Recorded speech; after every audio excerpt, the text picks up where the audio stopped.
I'm going to look at a classic module from the 2E era, Patriots of Ulek, today on Greyhawk Bernard.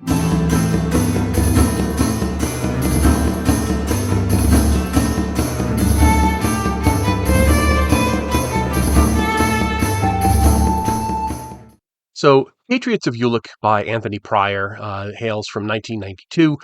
It is WGQ1, uh, and it is a 31-page adventure with some nice maps and everything in it. It is very specifically placed chronologically, though. This is has to take place in a very particular time period, or else it won't make a whole lot of sense. You'd have to do a lot of work to to make it to function. Basically, it's happening immediately after the Greyhawk Wars because Turash Mac has taken over the Pomarge and has designs on the Principality of Ulek, which is ruled by dwarves. And that's all behind me on the map.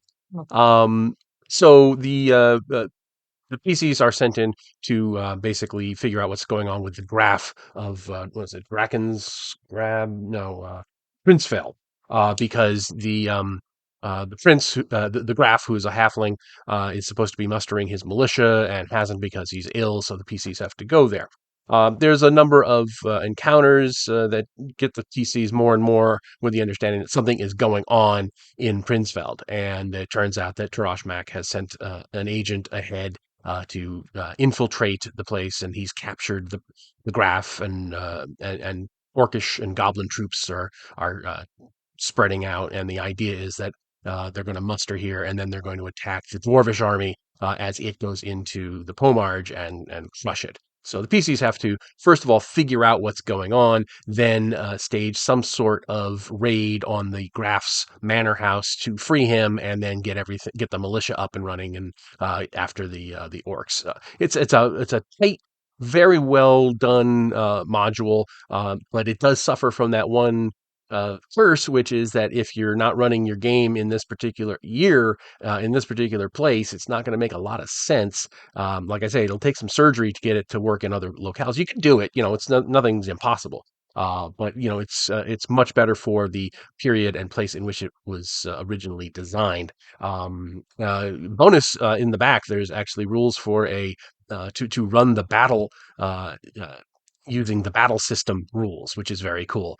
And if you don't want to do that, there's also a way where the PCs have an encounter with a bunch of, they're in the army, and the battle will go depending on how the PCs do against this force of orcs and goblins and so forth, ogres and stuff. So it's a neat one.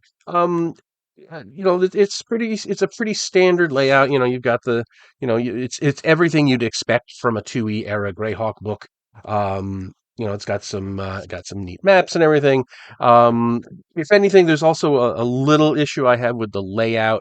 And it's not it has nothing to do with the author or anything. It's just they stuck this map in a very weird place because there's 6 planned encounters, and there's 6 things on this map, but those are not these. The 6 planned encounters are on the road as the PCs are coming up to this area, and then you get this section that explains what those planned encounters are, and it's just it's just a little misleading, if because they have the chapter on Princefeld is on page 10. The map that goes with this description is way back on page 7, where the encounters are, and it's just because there's 6 and 6, and the map's in the wrong place. But once you figure that out, it makes a whole lot more sense. So anyway, I do recommend it. It's available on Drive-Thru, I believe. I will have a link below. Hope you're all having a wonderful, wonderful day, and I will talk to you all later. Thanks for watching today's video. Please remember to hit the like button and subscribe to the channel. Below you'll find links to my Patreon, which helps make these videos possible. You'll also find the web store where you can buy my books, and my blog where you'll find all sorts of free downloads and other articles. Thanks, and have a great day.